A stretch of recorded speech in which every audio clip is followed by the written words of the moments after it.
welcome to a little segment I like to call Bumps and Bends. Hey guys, welcome to Formula Sprint, Track Guide, Bumps and Bends. Here we go. It's the Road Atlanta Club this week. I've actually never done this circuit before. To be honest, I didn't even know it existed. All the other races we've had at Road Atlanta, and you see the off pieces of asphalt as you're flowing through the circuit. Today we're using those pieces and it is hard. It is like it's a bit like negotiating through a very tight little car park in sections. But I'm slowly getting there. I watched Rubens Barrichello has been very active this morning, so I watched one of his races. Also watched jumped into a practice session after that, and he's down to mid 104s. So I think to be within half to 3/4 of a second of an established Formula One driver is not too bad. And I'm finding that with every lap, I'm getting faster and faster. Hopefully you will too after watching this video.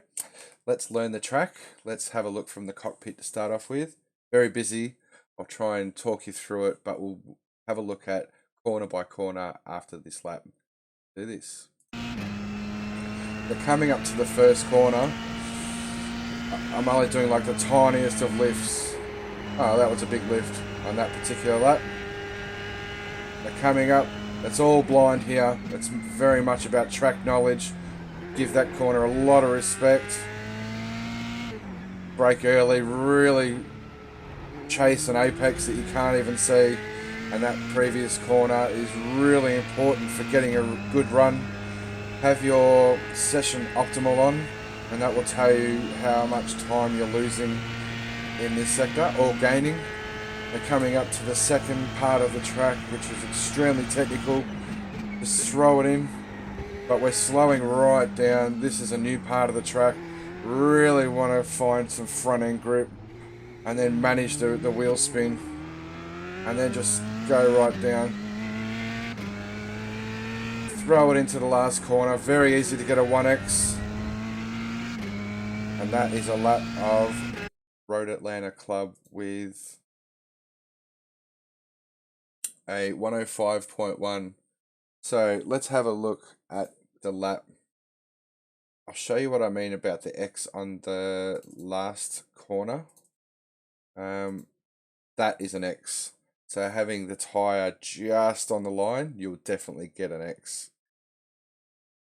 And having that setup from the last corner, you can really gain half to a full tenth by the first corner just by outright speed. So working up the gears, try not to hit the limiter because you'll lose a lot of momentum. As soon as that last light on the dashboard goes up, flick it into another gear. Going out wide, really using this part of the asphalt. On this particular lap, I did quite a big lift, but you'll find as you throw it into the corner, the car will tell you pretty quickly how much you're understeering. And just that lift throws a little bit more weight onto the front end, and it just seems to grip up on the exit of the corner. There were other laps where I was doing probably a quarter lift.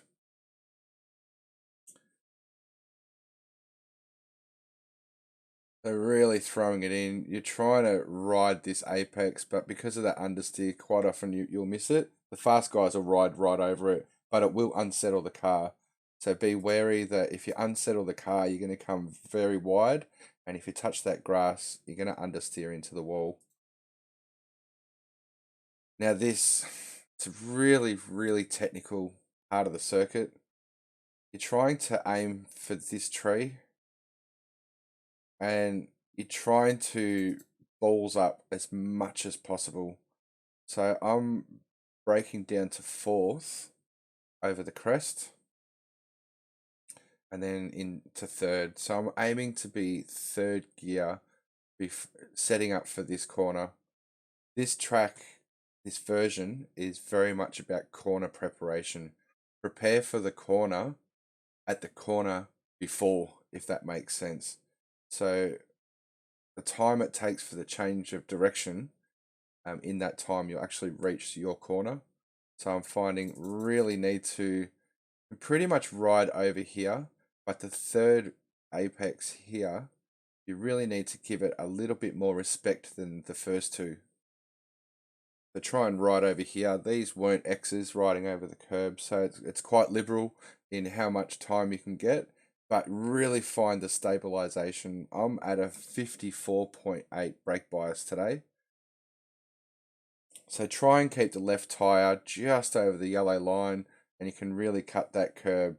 But you're trying not to lock up any tires, you're trying not to spin any tires, and you're trying not to bump the car too much. So on this particular lap, I went quite wide. This was not an X, but I did have to cut down to second gear just to bring the car in, back into third, and floor it. So that first section, I've broken this little bit up into one sector, just riding over the curbs. You can't even see them. And then getting to the next sector. So this next part of the track, even from this height, all of the corners here are blind. But I'm using, as the line comes in into the point there, this is my braking zone. I was using the point itself as a braking marker, but it sends you very wide into the first corner, and found braking a little bit earlier, turning before you can see the corner, puts you right in the sweet spot of that first corner. So really settling the car, and you're turning before you can see that corner. Ideally, you want the aerial of the car over that apex there. And you're just trying not to unsettle the car. And this corner is the most important corner of the track. It's quite bumpy if you abuse it.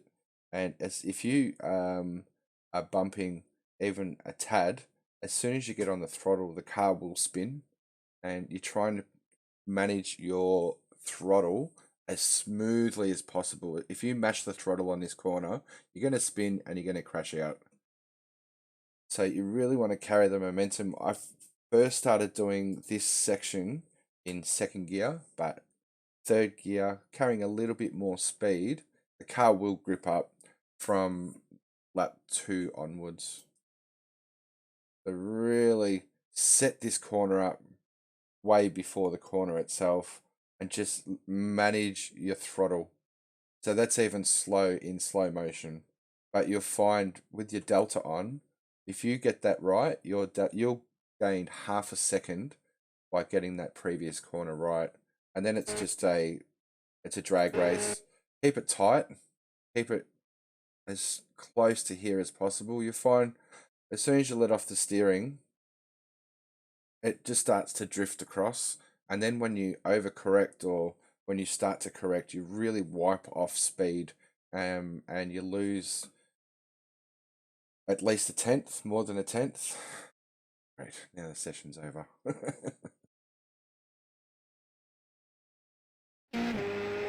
let's go back to where we were.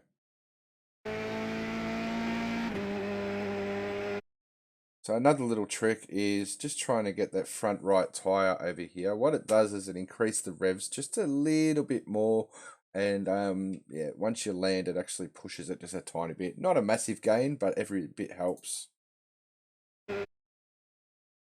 Now setting up for this corner, watching Rubens, he's braking a lot later, and he's basically addressing the corner after he's taken it.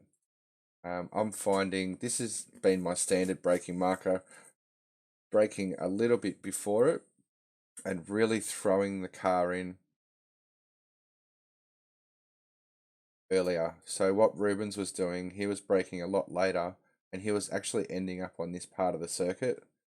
So I'm finding really preparing for this corner a lot earlier, and it's actually just trying to find that front end grip and using the gearbox just at the right time. You see where I went into first, the car actually pulls right in. Now you want to be over to this part of the track.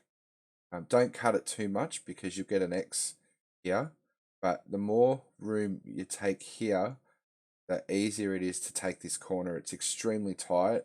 You'll be almost fully locked up.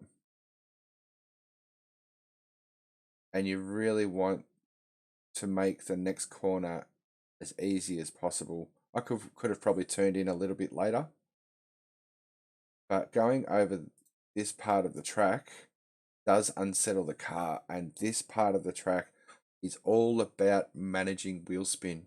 If you over throttle, you're going to spin. If you're under throttle, it's just you're going to lose so much time. So just find that middle ground. And my steering is, look, the steering wheel's upside down, going 46 kilometers an hour right there. It goes down to 44. So once again, I'm preparing for this corner at the corner before. I want to get as close over here as possible. Just as the asphalt ends, it drops off and you get the bumps. So I'm not even full throttle. I'm just trying to get that change of direction right. And then short shift into second gear. Once again, just cutting the corner. You won't get an X doing that. But if you take up too much more of the corner, you will get an X. And then once you get that straight, use as much of the circuit as possible. So we're used to going down here. This is the first time I've gone here. This last corner can make up a lot of time. I made up probably 2/10 from my previous lap just by getting it right. It's very easy to get it wrong. Just manage the braking. You're braking downhill. To get it into third, I could have used a little bit more circuit there and just focus on not taking up too much track. Get the wheel just on the white line there. Any more and you'll get an X, and it'll actually throw you to this ripple strip on the side. Once again, managing wheel spin. It's a very slippery car this week. And off you go. So looking at the replays from Rubens Barrichello and even a guy named Riku was in the same session. Riku was just beating Rubens. Rubens in a practice, his best this week is a 104.3, 104.9 in the race. You'll find in the race itself, your times aren't going to be as good as your practice. These guys are extremely fast. Riku here did not get one clean lap. So he's found a part of the track where you can make up a lot of time, but he's getting an X for it. Being only 10 laps, you can get 1X per lap and you will gain a lot of time. But if you have a look at their average race times from the rolling start, it's actually quite low. My average lap times with my second session was probably mid fives. You won't get that in a race. I found watching Rubens race very much fumbling over other drivers, and those other drivers were fumbling over him. So because of the blind corners, it's a lot harder to judge where they're braking, where they're turning in, and you find just as a result of being in a pack of even really fast guys, you start tripping over each other, and slipstreams won't have as much of an effect if you've lost all your momentum. So I hope that's helped, guys.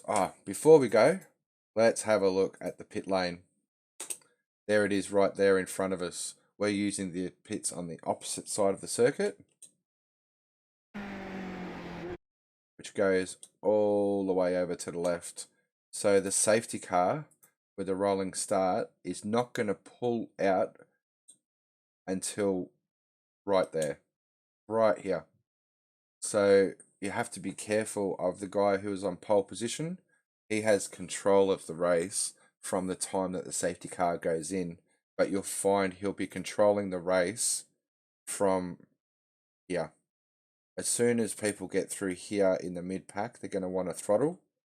And as you come over, it's very blind. So if you come over here, and you might find that the leading cars have really slammed on their brakes, and you're not going to see it to the last second. So be wary. Have fun. It's a really enjoyable track. I hated it to start off with. I was in the 108s and 109s in my first session, and watching the fast guys, I'm down to a 105.1. So one day I've made up a lot of time. Hopefully with this video you will too. Where is it? There it is. Thank you very much for watching, guys. Give us a thumbs up if you liked it, down if you didn't. Make sure you subscribe and come check me out on Twitch on the weekends, and I'll see you on track. Bye.